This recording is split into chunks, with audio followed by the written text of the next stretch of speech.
So আপনি যদি ফেসবুকের পাসওয়ার্ড ভুলে যান বা মনে করতে না পারেন যে কী পাসওয়ার্ড দিয়েছিলেন, তাহলে চিন্তা করার কিছু নেই। আজকে এই ভিডিওতে দেখাবো কিভাবে সহজে সেটি দেখতে পারবেন কোনো রকম ঝামেলা ছাড়াই। তো চলুন বেশি দেরি না করে ভিডিওটা শুরু করা যায়।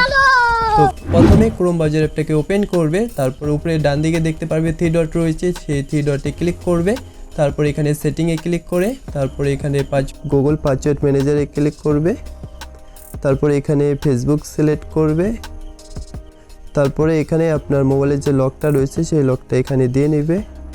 তারপরে এখানে আপনার ফেসবুকের পাসওয়ার্ডগুলোকে দেখতে পারবে। এখানে চোখের মতো যে অপশনটা রয়েছে সেখানে ক্লিক করে পাসওয়ার্ডটাকে দেখতে পারবে এবং সাইটে যে অপশনটা রয়েছে সেখানে ক্লিক করে কপি করতে পারবে। এভাবে সহজে আপনার ফেসবুকের পাসওয়ার্ডটাকে দেখে নিতে পারেন। তো এই পদ্ধতি শুধুমাত্র তখনই কাজ করবে যদি আপনার ফেসবুকের পাসওয়ার্ড আগে থেকে সেভ করা থাকে। আর যদি সেভ করা না থাকে তাহলেও চিন্তা করার কিছু নেই।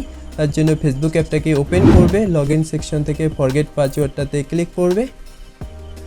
যে নাম্বার আপনার ফেসবুক অ্যাকাউন্টে দেওয়া আছে সেই নাম্বার দিয়ে এখানে কন্টিনিউ অপশনে ক্লিক করো। তারপরে এখানে আপনার নাম্বারে যতগুলো অ্যাকাউন্ট রয়েছে সেই অ্যাকাউন্টগুলো এখানে চলে আসবে। তারপরে এখানে আপনার অ্যাকাউন্টটাকে এখানে চুজ করুন, যে অ্যাকাউন্টটা আপনি রিকভারি করতে চাইছেন। তারপরে ফেসবুক আপনাকে একটি ভেরিফিকেশন কোড পাঠাবে, সেই কোডটা দিয়ে এখানে পাসওয়ার্ড কিন্তু চেঞ্জ করতে পারবে। তো এখান থেকে কোড পাঠাবে বা এখান থেকে ট্রাই অথর রয়েছে সেখানে ক্লিক করে তারপরে ফেসবুক যে কোডটা পাঠাবে সেই কোডটা আপনি কিসে নিতে চান, হোয়াটসঅ্যাপে চাইলে হোয়াটসঅ্যাপে এখানে সিলেক্ট করবে বা ইমেল দেওয়া থাকলে ইমেলও কিন্তু নিতে পারো। SMS সব কিছু এখানে রয়েছে।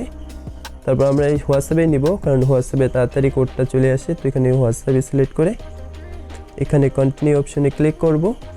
তো এখানে কিন্তু আমাকে হোয়াটসঅ্যাপে কিন্তু কোড দিয়ে দিয়েছে, সেই কোডটা আমি এখান থেকে কপি করে সেই কোডটা এখানে এন্টার করে কন্টিনিউ অপশনে ক্লিক করো। তারপরে এখানে নতুন একটা পাসওয়ার্ড দিয়ে নেবে এবং পাসওয়ার্ডটা যাতে স্ট্রং হয়, মানে শক্তিশালী যাতে হয়, সেই পাসওয়ার্ডটা কী করবে, পাসওয়ার্ড কীরকম দেবে, মানে বড় হাতের অক্ষর থাকবে, ছোটো হাতের অক্ষর থাকবে, নাম্বার থাকবে এবং স্পেশাল ক্যারেক্টার দেবে। স্পেশাল ক্যারেক্টার হিসাবে @ কিন্তু দিতে পারো। তারপরে এখানে পাসওয়ার্ড দিয়ে এখানে কন্টিনিউ অপশনে ক্লিক করো। তারপরে এখানে সেভ অপশনে ক্লিক করবে। তো এভাবেই সহজে আপনার পাসওয়ার্ডটাকে পুনরুদ্ধার করতে পারবেন। তো দেখলে কত সহজে ফেসবুক পাসওয়ার্ড দেখা যায়। তো ভিডিওটা দেখে যদি আপনার হেল্প হলো বলে মনে হয় তাহলে ভিডিওটাতে লাইক করে বন্ধুদের সাথে শেয়ার করে দিতে পারো এবং চ্যানেলে নতুন হলে অবশ্যই সাবস্ক্রাইব করে রাখতে পারো। তো ধন্যবাদ সবাইকে, দেখা হবে পরবর্তী ভিডিওতে।